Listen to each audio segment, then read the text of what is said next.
पे तो सबसे पहले इलेक्शन और बंगाल वोटर्स के बारे में बात है। ताजमहल के अंदर पोल्यूशन से ये दिख नहीं रहा है। इंडिया और बांग्लादेश ने के बीच में वापस इश्यूज आ गए हैं हादी के मर्डर को लेकर। कांग्रेस लीडरशिप को लेकर यहाँ पे क्वेश्चन है। यहाँ पे म्यांमार के अंदर पहली बार सत्ता बदलने के बाद इलेक्शन है जो कि करवाए जा रहे हैं। तो ये आपका पूरा फ्रंट पेज है, कुछ भी इंपॉर्टेंट नहीं है हमारे लिए। यहाँ पे इंपॉर्टेंट है पेज नंबर 9 जहां पे वेनेजुएला के बारे में बात करी गई है। आप सोचिए, नॉर्मली एक परसेप्शन होता है हमारा कि जिस देश के पास में सबसे ज्यादा तेल होगा, सबसे ज्यादा ऑयल होगा और सबसे ज्यादा रिजर्व होगा, वो सबसे अमीर होना चाहिए ना। वैसे तो नॉर्मली तो सबको ये लगता है। ओके, और आपको जान के हैरानी होगी कि वेनेजुएला जो है ना वो इसके अंदर टॉप पर है अगर मैं ऑयल रिजर्व की बात करूं। लेकिन उसके बाद में भी वेनेजुएला की हालत इतनी खराब हो गई है कि 1990 के टाइम पे जो इनका जीडीपी पर कैपिटा था ना, आज ये वापस से उसी जगह पे लौट के आ चुके हैं।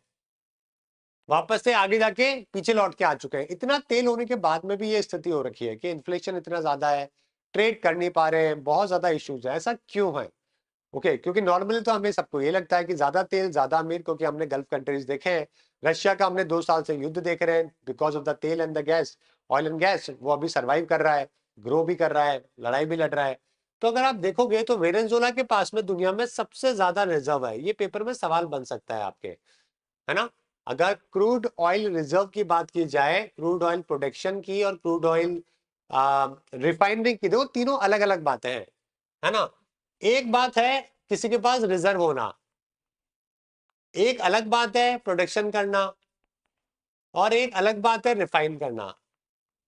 आप ये मत समझिए कि जिसके पास रिजर्व है, ओके, कई बार ऐसा होता है ना कि कई लोगों के पास प्रॉपर्टीज तो बहुत है लेकिन फिर भी पैसे नहीं है क्योंकि वो बेच नहीं सकते उन प्रॉपर्टीज को।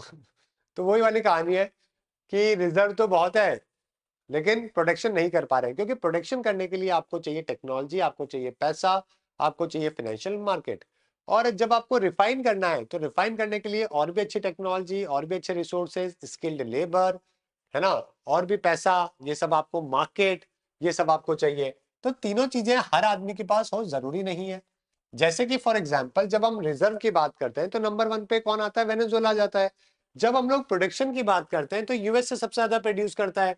लेकिन जब हम लोग रिफाइन की बात करते हैं तब भी यूएसए नंबर 1 पर है। ठीक है, आप देखिए 3-3 कंट्री ले लेते हैं ताकि आपके एग्जाम में सवाल बनेगा तो आप इजीली कर पाओगे। रिजर्व के अंदर नंबर 1 पे वेनेजुएला, सेकंड नंबर पे सऊदी अरेबिया है, और तीसरे के ऊपर ईरान है। ये 3 कंट्रीज है जो कि रिजर्व में है। लेकिन प्रोडक्शन के अंदर ये तीनों नहीं है। प्रोडक्शन में नंबर 1 पे है यूएसए, सेकंड पे रशिया है, और थर्ड पे सऊदी अरेबिया। सऊदी अरेबिया तो आ गया खैर। वेनेजुएला प्रोडक्शन के अंदर 16 नंबर पे आता है। अब बात करते हैं रिफाइन करने की। तो नंबर 1 पे रिफाइन करने में यूएसए, सेकंड पे चाइना, और थर्ड पे रशिया। तो रिफाइनिंग में आप देख रहे हो चाइना के पास ना रिजर्व है ना प्रोडक्शन है, लेकिन रिफाइनिंग में चाइना सेकंड नंबर के ऊपर है। जो हमने कुछ दिन पहले एक आर्टिकल कवर भी किया था कि कैसे ओपेक कंट्रीज को अभी अपने इशारों पे जो है वो चाइना नचा रहा है, क्योंकि जैसे उनकी रेट कम होती है वो खरीद लेता है, और वो रेट बढ़ाते हैं तो खुद बेचने लग जाता है रिफाइन करके। तो चाइना ने जो है ना तो कोई बनाया ना कोई प्रोड्यूस किया, बस रिफाइन करे जा रहा है, खरीदा जा रहा है, और पैसे भी कमा रहा है। ये भी अच्छी तरीका अपनाया है चाइना ने। तो ये यहाँ पे पूरा आर्टिकल यही दिखाता है कि वेनेजुएला के पर कैपिटा 1980 के दशक के बाद में अगर आप देखोगे, राइट, तो देखिए आप 1980 के दशक में देखिए 5 से 10 हजार डॉलर के बीच में था, फिर ये ऊपर गया, काफी ऊपर गया। अब वापस स्थिति देखिए, ये देखिए 2026 आ चुका है और 1980 ऑलमोस्ट ऑलमोस्ट जो इसका जीडीपी पर कैपिटा है वो बराबर आ चुका है। अगर ओपेक कंट्रीज में, जो कि ओपेक का फाउंडिंग मेंबर भी है वेनेजुएला भी, अगर इन कंट्रीज की बात करें तो गवर्नमेंट के ऊपर कर्जे की बात करोगे ना, तो गवर्नमेंट के ऊपर कर्जा देखिए सबसे ज्यादा है। सबसे ज्यादा शेयर जो है वो कर्जे का वेनेजुएला के ऊपर ही, गवर्नमेंट के ऊपर डेट जो है उसके जीडीपी के शेयर के हिसाब से अगर आप देखोगे तो यहाँ पे इस आर्टिकल के अंदर जो है वो पूरा यही चर्चा करी गई है। Mineral Venezuela is largely continue to rely on its mineral oil export. तो वेनेजुएला का जो एक्सपोर्ट है वो मेजरली सिर्फ ऑयल का ही है। आप देख रहे हो ऑयल और मिनरल्स, बस दैट्स इट।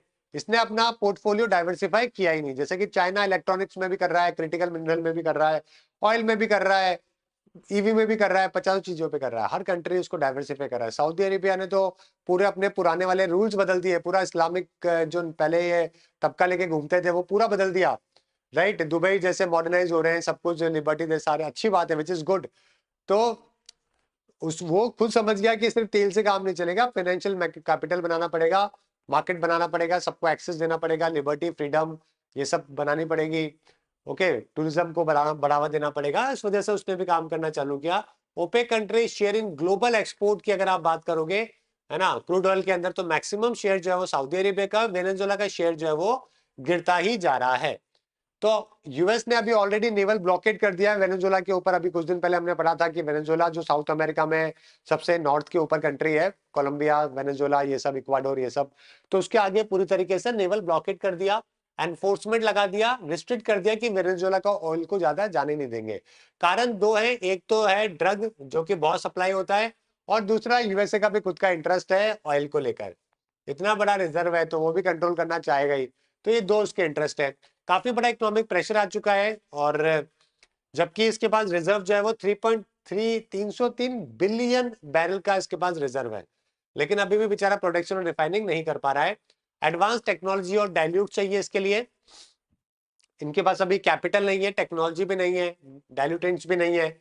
इनकी खुद की एक स्टेट कंपनी है, जैसे कि हमारे यहाँ पे ओएनजीसी, एनटीपीसी, ये सब है ना, पीसीएस, पीएसयू कंपनीज है। इनके यहाँ पर भी एक पीएसयू कंपनी है जिसको कहते हैं पीडीवीसी है।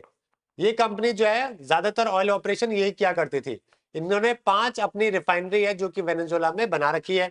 प्रॉब्लम यह है कि इसके पास में भी अभी इन्वेस्टमेंट नहीं है, मिसमैनेजमेंट भी बहुत ज्यादा है यहाँ पे, क्योंकि जब यहाँ पे मिलिट्री कूप हुआ था तो यहाँ की जो ब्यूरोक्रेसी है ना, वो चेंज हो गई थी इस कंपनी के अंदर। ब्यूरोक्रेसी चेंज होते ही जो है एफिशिएंसी पूरी की पूरी तरीके से खत्म हो गई, मिसमैनेजमेंट हो गया। और उसके बाद से 2002 के बाद से जो है ये पूरी तरीके से पीएसयू भी काम नहीं कर पा रही है।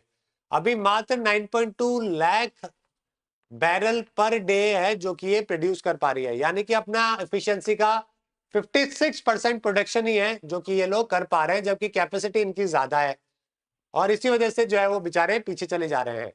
ट्रंप ने पहले भी सैंक्शन लगा दिए थे, फिर बाइडेन आए थे तो उन्होंने थोड़ा सा रीज किया था। अभी ट्रंप वापस आया तो उसने वापस से सैंक्शन लगा दिए, तो वेनेजुएला का तो दुश्मन बना हुआ ट्रंप। उसकी वजह से बड़ी प्रॉब्लम है जो कि यहाँ पे देखने को मिल रही है। समझ गए?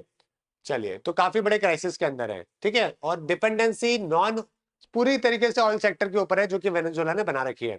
आप ये देखिए कि एक जमाने में 4% कॉन्ट्रीब्यूशन था इसका पूरे ग्लोबल ऑयल सप्लाई के अंदर। ये मैं बात कर रहा हूं 1990 की। आज 2026 आने वाला है और इसका शेयर 0.35% है जो कि रह गया है। 4% से 0.35% है जो कि ग्लोबल शेयर रह चुका है। तो इसी वजह से काफी बड़ा प्रॉब्लम में कंट्री है। पहला स्टेटमेंट है, possesses the world largest proven crude oil reserve, सही है। US sanction restricted PDVSA access to finance technology and, नहीं ये गलत है, एक्सेस तो दिया ही